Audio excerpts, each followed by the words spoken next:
তওবা শুরু হলো, আল্লাহর কাছে প্রত্যাবর্তন করার জন্য তার জীবন যুদ্ধ শুরু হয়ে গেল। এবার হাওয়াকে নামায় দেওয়া হলো সৌদি আরবের জেদ্দায়। তারপরে শয়তান যে ধোঁকা দিয়ে আদমকে বোকা বানাইছিল, তাকে কি জান্নাতে থাকতে দেওয়া হবে? আল্লাহ বলছেন তুমিও নামো, ভাগো জান্নাত থেকে বের হয়ে যাও। তবে জান্নাত থেকে এই শয়তানকে আল্লাহ তাআলা দুনিয়ায় নামায় দিয়েছেন এমন একটা জায়গায়, যেই জায়গায় শয়তানি বেশি হয় আর বান্দরামি বেশি হয়। শয়তানের চেলা চামুন্ডা যেখানে, শয়তানকে নামায়া দিলেন আল্লাহ সেইখানে। আর ওই জায়গাটাই হলো আমাদের পার্শ্ববর্তী দেশ ভারত। কথা কন না কেন? এটা আসতে কন কেন? শরম লাগে? হ্যাঁ, যেরকম শরম লাগে। আদম সন্তান যেখানে, ওইখানে তারা আগুন জ্বালাইয়া আদম সন্তানদের পুড়ে মেরে শেষ করে দিচ্ছে সেইখানে এই ভারতের মুদির দালালেরা। কথা কন না কেন? একখানে ওয়াজ করতেছি, এক নেতা আমাকে কয়, হুজুর ভারতের বিরুদ্ধে কোনো কথা বলবেন না। আমি ওই স্টেজেই ধরেছি, উনি এক উপজেলার চেয়ারম্যান। আমি বলছিলাম ভারত কি আপনার দাদা নাকি বাবা? কাজে কোনো কথা বলবেন না আপনি। আমিও বলেছি, ওনার মতো গলা ফলায় বলছি, আপনি উপজেলার চেয়ারম্যান বিদায় আপনাকে সম্মান রেখে কথা বলেছি, কিন্তু আপনি বাংলাদেশে খাবেন, বাংলাদেশে থাকবেন, বাংলাদেশের মানুষের ভোট দিয়ে নেতাগিরি করবেন, ভারতের দালালি করবেন, এই দালালি বাংলাদেশে চলতে দেওয়া যাবে না। কথা বলে ঠিক কিনা? এত বড় দালাল, মোদির নামে কথা রটাইলে ওদের গায়ের মধ্যে চুলকানি শুরু হয়। কথা কন ঠিক কিনা? মোদি তো হলো শয়তানের বেড়া। কথা কন না কেন? শয়তানের বেড়া যদি তুই হয়ে থাকিস, তা আদমের বেটা যারা, তাদের সাথে তো শয়তানের ছেলের সম্পর্ক থাকতে পারে না। কথা কন ঠিক কিনা? সুতরাং আমাদের ইমানের দাবি এটাই, নরেন্দ্র মোদি আছে যেখানে, আদম সন্তান থাকতে পারে না সেখানে। কথা কন ঠিক কিনা? নরেন্দ্র মোদির দালাল যেখানে, আদম সন্তানের যুদ্ধ জেহাদ চলবে সেইখানে। কথা কন ঠিক কিনা?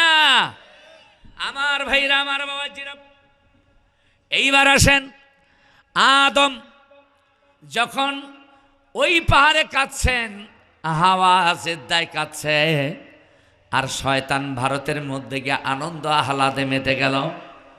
এই যে সাপটা ব্যবহার করেছিল, এই সাপটাকে নামায় দেওয়া হলো ইরানের ইস্পাহান নামে একটি শহর আছে, ওই শহরের মধ্যে চারখানে নামায় দেওয়া হলো। আদমের কাছে চলে আসেন, তওবা করছেন, আল্লাহর কাছে মাপ চাচ্ছেন, বলছেন আল্লাহ জীবনে তুই একটা ভুল, এই জন্য আল্লাহ বলছেন তুবু ইলাল্লাহ, আল্লাহর কাছে তওবা করো। হাদিসের পরিভাষায় দেখলাম আদম 360 বছর তওবা করলেন। জোরে কোন কয়শো বছর? আরো জোরে কোন কয়শো বছর? কিন্তু না, ইমাম কুরতুবী লিখেছেন তার তাফসিরে, এই আদম 360 বছর তওবা করেনি, 460 বছরের একটা মতামত আছে, তাও সঠিক নয়। আদম তওবা করতে করতে 600 বছর তওবা করেছে। যেরকম কয়শো বছর? কয়টা ভুলের জন্য? আরো জোরে বলুন, আপনার আমার ভুল কয়টা? কয়শো বছর হায়াত আর কয়শো বছর তওবা করবেন আপনি? এই আদম সন্তান, আমার ননগোলা এলাকার মুসলমান ভাইরা, বাবাজিরা, মা বোনেরা, মনোযোগ দিয়ে শোনো, তওবা করতে হবে এখনই, এখনই, এখনই, কোনো ছাড় দেয়া যাবে না।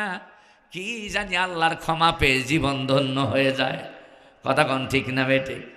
আর আল্লাহর ক্ষমা পাইয়া যদি এই দেহ কবরে যাত্রী হয়, গজবের ফেরেশতারা এমন কারোর সাহস নাই আপনার দিকে চোখ রাঙ্গায়া তাকাইতে পারে। কথা কন ঠিক কি না? আমার বাবা জিনা, আদমের 600 বছর তওবার বয়স পূর্ণ হলো। যেদিন 600 বছর পূর্ণ হলো, সেদিন তিনি সৌদি আরবের আরাফার ময়দানে, জোরে কোন কোথায়? আরো জোরে কোন কোথায়? আরাফার ময়দানে হাজী সাহেবরা, আমার মাহমুদ ভাইয়ের আব্বা মসজিদের মুয়াজ্জিনের দায়িত্ব পালন করছেন। তারপরে বাজানো হজ করেছেন, তাই না? কেন করেন নাই বাবা? আল্লাহ ধন সম্পদ দেয় নাই? হ্যাঁ, বয়স নাই? হ্যাঁ বেটা, কি করছেন? কাউকে হজ করান, কাউকে হজ করান, না হলে মুসিবত। আমার নবীজি বলছেন যার উপরে হজ ফরজ হলো, টাকা পয়সা ধন সম্পদ থাকার পরও হজ করলো না, আমার নবী বলছেন সে ইহুদি হয়ে মারা যান, খ্রিস্টান হয়ে মারা যান, তার ব্যাপারে আমি মুহাম্মাদের কোনো দায়বদ্ধতা নেই। আল্লাহু আকবার বলেন। কত বড় সাংঘাতিক ঘোষণা! এই জন্য বাবা খবরদার অবহেলা করা যাবে না। আপনি বদরি হজ করায় দেন, আপনি করতে পারেননি, আপনি আরেকজন হাজিকে দিয়ে হজটা করায় দেন, আল্লাহ এই ওসিলায় আপনাকে মাফ করে দিলেই জীবন ধন্য। কতক্ষণ ঠিক না? হাজি সাহেব যারা, তাদের দৃষ্টি আকর্ষণ করে বলছি, সৌদি আরবে হজ করতে গিয়ে যেগুলো হজের ফরজ, তার মধ্যে অন্যতম একটি ফরজ হলো আরাফার ময়দানে অবস্থান করা, আরাফার ময়দানে গিয়ে তালবিয়া পড়া। যেরকম ঠিক কিনা? তালবিয়া মানে কি? লাব্বাইক আল্লাহুম্মা লাব্বাইক, লাব্বাইক লা শারীকা লাক লাব্বাইক, ইন্নাল হামদা ওয়ান নি'মাতা লাকা ওয়াল মুলক। আল্লাহু আকবার। আমার নবীজি বলছো, আমার উম্মতেরা, আশিকেরা শোন, আরাফার ময়দানে গিয়া তুমি যখন আমার আল্লাহর বরত্ব মহত্ব বর্ণনা করবি আর বলবি লাব্বাইক আল্লাহুম্মা লাব্বাইক, আল্লাহ তখন ওই আরাফার ময়দানের আশেপাশে এলাকা জুড়ে যত মাখলুক আছে, এই দুবরা ঘাস বলেন আর চিকন ঘাস বলেন, মরা পাতা বলেন আর তাজা পাতা বলেন, তৃণলতা বলেন, গাছপালা বলেন, পাথর কুল, এমনকি শুকনা কীট পতঙ্গ, গাছের ডালপালাগুলোকে আল্লাহ আদেশ দিয়ে বলেন তোমরাও বলো লাব্বাইক আল্লাহুম্মা লাব্বাইক।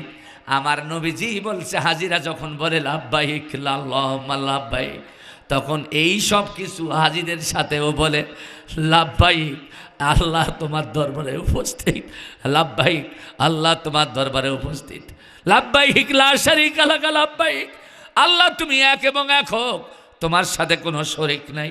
হাদিসের মধ্যে এসেছে যখন এইভাবে তালবিয়া পড়তে থাকে, আমার আল্লাহ আরশের সিংহাসন থেকে নেমে প্রথম আসমানে আসেন, ফেরেশতাদেরকে ডাক দিয়ে বলেন, এ ফেরেশতারা, আমার বান্দাদের জাঁকজমকপূর্ণ জীবন, বিলাসবহুল গাড়ি বাড়ি আছে, গাড়িতে যখন চলাফেরা করে, এসি গাড়িতে চলাফেরা করে, বাড়িতে থাকে, এসি রুমে থাকে, স্বাচ্ছন্দ্যময় খাবার খায়, আজকে তারা এগুলো ছেড়ে দিয়া এই আরাফার ময়দানে কেন ধুলো মলিন হইয়া এইখানে বৈশা বৈশা লাব্বাইক বলে বলো? ফেরেশতারা বলে আল্লাহ জানি না। আমার আল্লাহ তাআলা বলেন, আমি রব, আনা রব্বুকুমুল আ'লা, আমি তোমাদের রব। বলেন আমাদের রব কে?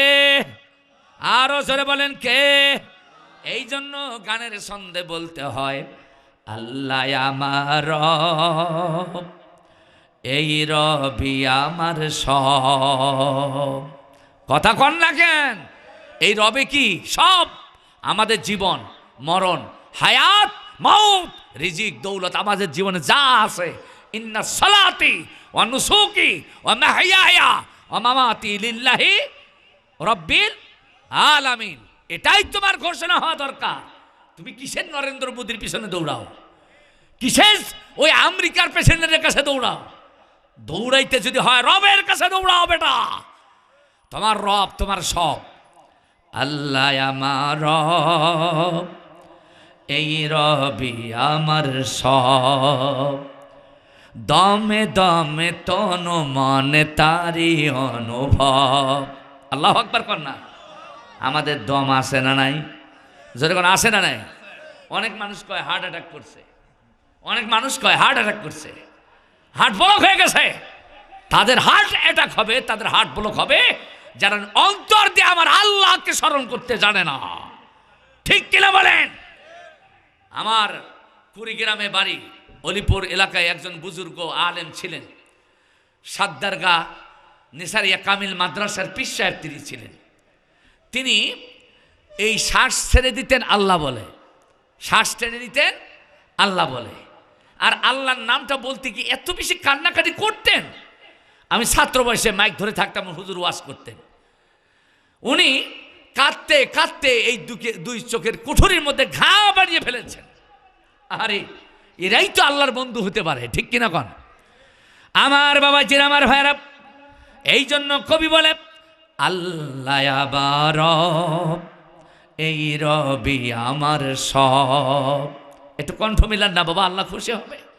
আল্লাহ আমার রব, এই রবি আমার সব, দমে দমে তন মনে তারি অনুভব, দমে দমে তন মনে তারি অনুভব। তোমার দুনিয়াতে আমি যেদিকে তাকাই, অথই নেয়ামতে ডুবে আছি সবাই। আল্লাহু আকবার বলেন। অথই নেয়ামত, আল্লাহ আমাদেরকে ঢেকে রেখেছেন, ঠিক না?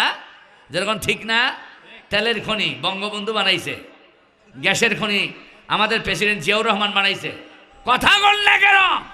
সোনার খনি প্রেসিডেন্ট ইরশাদ বানাইছে। ওই সরু বলুদের কোনো অবদান নেই। নিয়ামত হিসেবে দুনিয়ায় আকাশে যা আছে সব দিয়েছেন কে? আরো জোরে বলেন কে? সেই আল্লাহকে রব বলে রাখতে হবে, দুনিয়ার কোনো মানুষকে নয়। কথা কোন ঠিক কিনা?